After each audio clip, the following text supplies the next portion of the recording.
आज का हमारा टॉपिक है फॉल्स एफआईआर। कैसे एक आदमी जिसके खिलाफ़ फॉल्स एफआईआर दर्ज हो, झूठी एफआईआर दर्ज हो, तो उसके लिए क्या क्या रेमेडी अवेलेबल है हमारे लीगल सिस्टम में। लॉ का उद्गम हुआ था लॉ एंड ऑर्डर मेंटेन करने के लिए एक सोसाइटी में, लेकिन कुछ लोग ऐसे भी होते हैं सोसाइटी में जो लॉ का मिसयूज़ करते हैं, दूसरे के खिलाफ़ फॉल्स एफआईआर करते हैं, जिससे उन्हें आर्थिक व समय का कष्ट हो, या मेंटल हरास करने के लिए भी लोग ये करते हैं। तो अगर किसी के खिलाफ़ फॉल्स एफआईआर हो तो क्या क्या रेमेडी अवेलेबल है उसके पास। तो सबसे पहले हम जानते हैं कि अगर किसी के खिलाफ़ फॉल्स एफआईआर दर्ज हो जाए तो उसको क्वैश कैसे करा सकता है, मतलब खारिज कैसे करा सकता है वो। तो सीआरपीसी के सेक्शन 482 में बताया गया है कि जो हाई कोर्ट है उसके पास एक पावर है जिसके अंतर्गत वो जो एफआईआर उसको क्वैश कर सकती है, मतलब खारिज कर सकती है।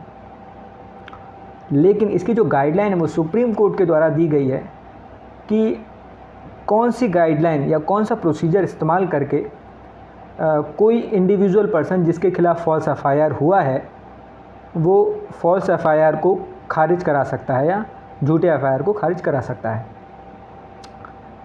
तो जो सुप्रीम कोर्ट की गाइडलाइन है वो ये है कि कोई भी कॉमन पर्सन या आम आदमी जिसके खिलाफ़ फॉल्स एफआईआर दर्ज हुआ है तो उसको एक एप्लीकेशन या अपील करनी पड़ेगी हाई कोर्ट में अंडर सेक्शन 482 ऑफ सीआरपीसी, जिसमें उसे ये बताना पड़ेगा कि उसके खिलाफ़ फॉल्स एफआईआर हुई है।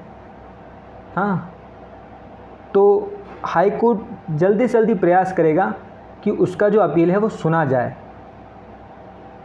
अगर हाई कोर्ट नहीं सुन पाती, जल्दी जल्दी अपील उसकी नहीं सुन पाती, तो वो क्या करेगी, वो जो इन्वेस्टिगेशन ऑफिसर जो अपनी प्रोसीडिंग कर रहा है उसको एक सूचना देके उसकी प्रोसीडिंग को वहीं पर रोक देगी, उसकी इन्वेस्टिगेशन को वहीं पर रोक देगी, और इन्वेस्टिगेशन ऑफिसर को बोलेगी कि जो आपका एफआईआर है या और जो डॉक्यूमेंट आपने इकट्ठा किए हैं वो हाई कोर्ट तक जल्दी से जल्दी भिजवाया जाए कि इसके ऊपर कार्रवाई की जा सके।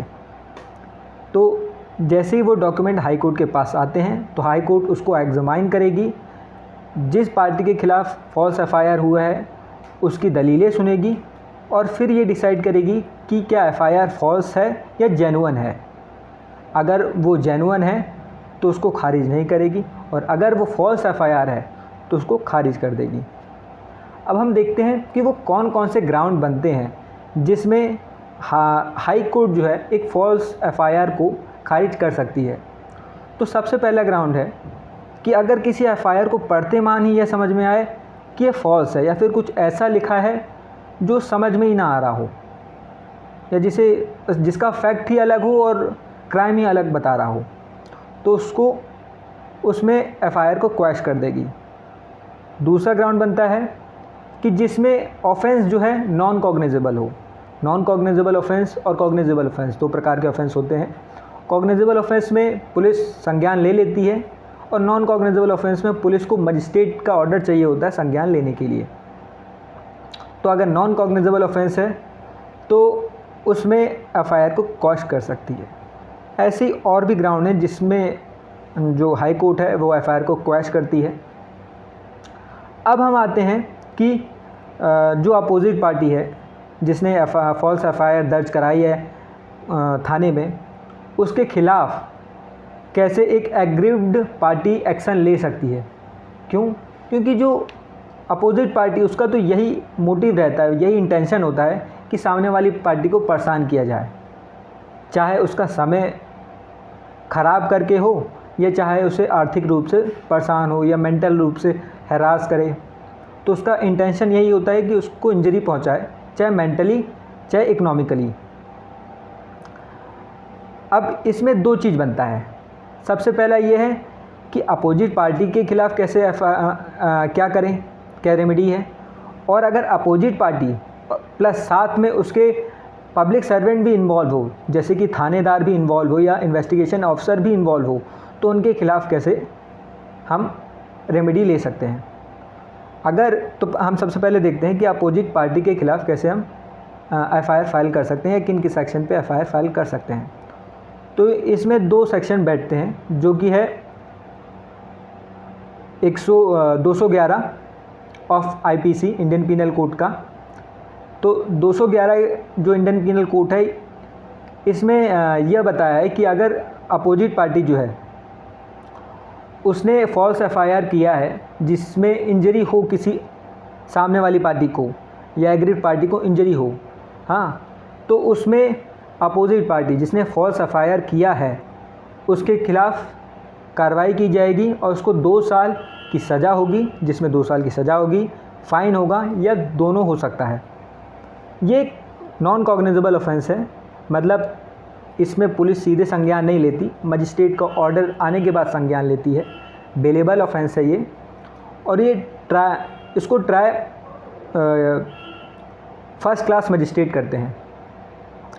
अब हम आते हैं कि अगर अपोजिट पार्टी और इन्वेस्टिगेशन ऑफिसर या थाना इंचार्ज दोनों इन्वॉल्व हो जाएं, तो उनके खिलाफ़ कैसे एफआईआर फाइल कर सकते हैं। तो सबसे पहले हम इसमें देखते हैं कि यहाँ पर पार्टी कई सारी हो रही हैं, एक से ज़्यादा पार्टी हो रही हैं। तो यहाँ पर तो अपने आप ही सेक्शन 34 जो कि कॉमन इंटेंशन की बात करता है वो इन्वोक हो जाएगा। और साथ में अगर कोई विक्टिम भी है तो section 120B of IPC Indian penal code वो भी इन्वोक हो जाएगा, जो कहता है कॉन्स्पिरेसी के बारे में, ठीक है, जिसमें पनिशमेंट जो होता है वो डिसाइड करता है कि क्या इन लोगों ने अपना कॉन्स्पिरेसी रची है, मतलब आपके ख़िलाफ़ जो फॉल्स एफआईआर दर्ज किए हैं वो क्या उसकी कितनी पनिशमेंट है।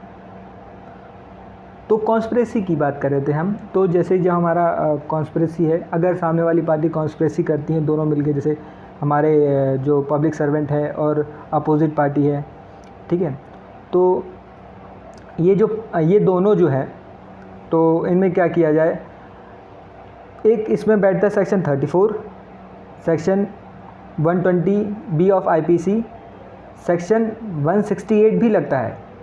क्यों?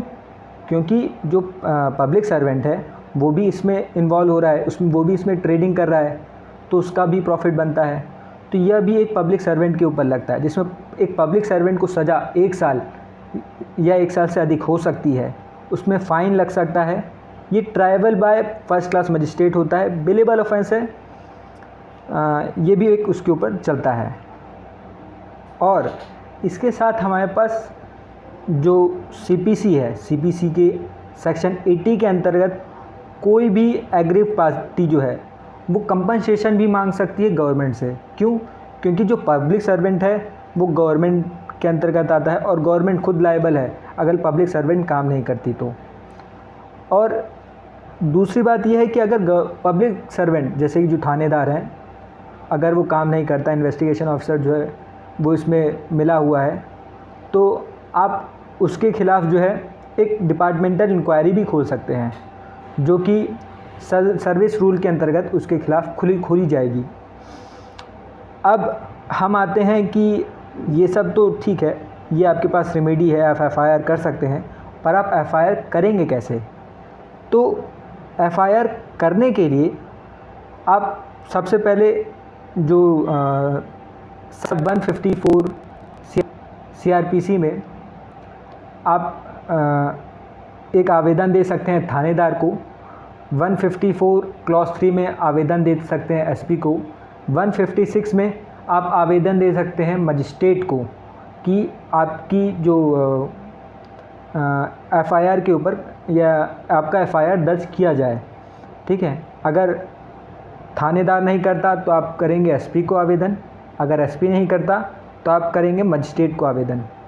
और अगर इसके बारे में, एफआईआर के बारे में आपको एक डिस्क्रिप्टिव वीडियो चाहिए तो आप आई बटन में क्लिक करके जान सकते हैं कि आप अपने एफआईआर को कैसे फाइल कर सकते हैं।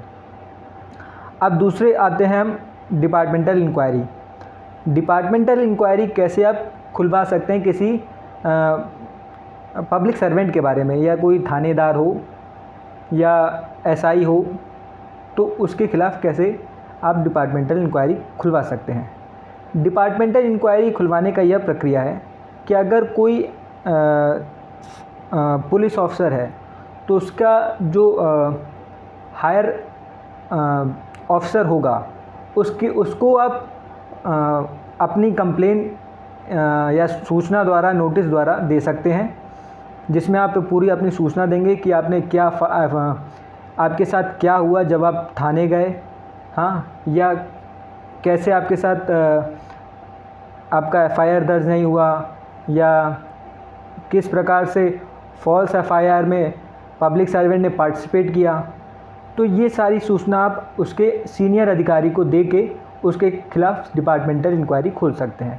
और इसमें आपको अगर एक पूरी वीडियो चाहिए जो इसकी जानकारी से रिलेटेड है, तो उसकी सूचना आपको आई बटन में दिए गए वीडियो में कंप्लीट डिस्क्रिप्शन मिलेगा। अब हम आते हैं कि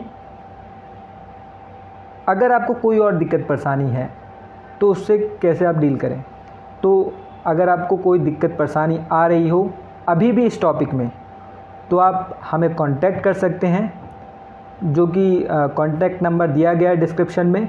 और अगर आपकी कोई ग्रेवियांस है या कोई केस आपके ऊपर चल रहा है, उसमें कोई सजेशन चाहिए, या आप किसी पेट को इन्वॉल्व कराना चाहते हैं, तो उसके लिए हमारा एक टिकट सिस्टम है, उसमें आप अपने ग्रेवियांस को नोट कर सकते हैं, या अपनी जो प्रॉब्लम आप फेस कर रहे हैं, चाहे वो किसी भी अथॉरिटी से हो, जाए पुलिस या एनी अथॉरिटी, तो आप अपना पूरा ग्रेवियांस हमारे टिकट सिस्टम में नोट कर दीजिए। आपको 24 आवर्स के अंतर्गत आपको रिप्लाई दे दिया जाएगा।